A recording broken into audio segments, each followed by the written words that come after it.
జయశంకర్ భూపాలపల్లి జిల్లా కేంద్రంలోని మంజూరు నగర్లో శ్రీ వెంకటేశ్వర స్వామి ఆలయంలో ముక్కోటి ఏకాదశి వైభవంగా నిర్వహించారు. వేకువజాము నుంచే భక్తులు భారీగా తరలివచ్చి శ్రీ వెంకటేశ్వర స్వామివారిని దర్శించుకున్నారు. స్వామివారికి ప్రత్యేక పూజాధికారులు నిర్వహించి మొక్కులు చెల్లించుకున్నారు. గోవింద నామస్మరణతో ఆలయ ప్రాంగణం మారుమోగింది. ఈ సందర్భంగా ఆలయంలో నిర్వహించిన అన్నమయ్య సంకీర్తనలు పలువురిని ఆకట్టుకున్నాయి. ఈ కార్యక్రమంలో Singareni collieries company general manager Rajeshwararao దంపతులు, మాజీ ఎమ్మెల్యే గంట్ర దంపతులు పాల్గొని దర్శించుకున్నారు.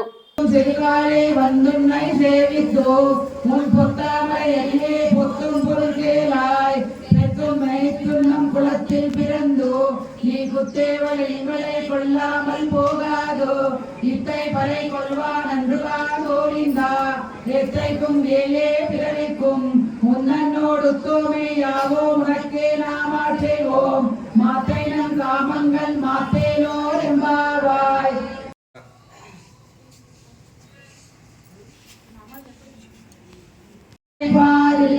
வாழ்வரை தோல்